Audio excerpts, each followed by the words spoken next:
The first time I saw the old house at the edge of town, I felt a chill run down my spine. It wasn't just abandoned.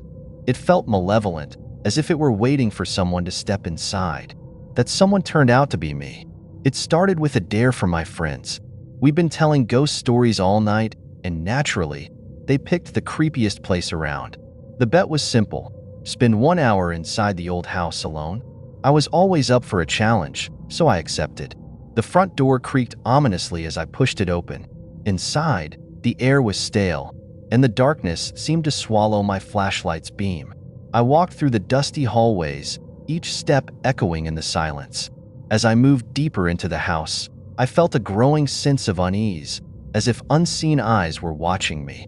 In one of the upstairs bedrooms, I found an old, dusty mirror. Something about it drew me in, despite the unease gnawing at my gut.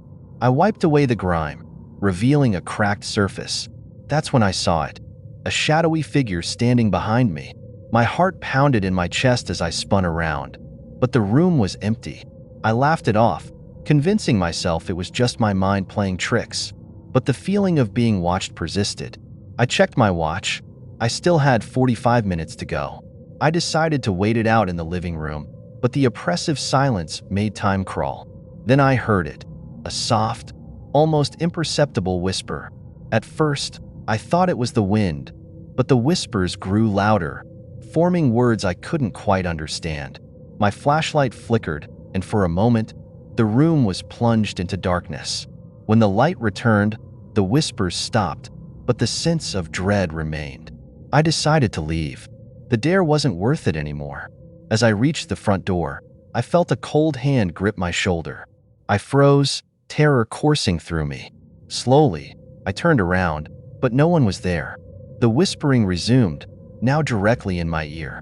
"Stay with us," it said, the voice chillingly clear. Panic set in.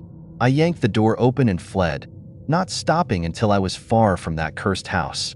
My friends laughed at my pale face and trembling hands, but I couldn't shake the feeling that something had followed me. That night, as I lay in bed, I felt a cold breath on my neck and heard the familiar whisper. "Stay with us," it repeated. I knew then that the house had claimed me. No matter where I went, the whispering followed. I wasn't alone anymore. The house's presence was with me, a constant reminder of that night. The worst part? Every time I tried to tell someone, they would look at me with pity, dismissing my story as a result of an overactive imagination. But I know the truth, and now, as I write this, I can feel the cold breath on my neck once more. The whispers are getting louder. If you ever come across an old house at the edge of town, stay away. Because once you enter, it never lets you go.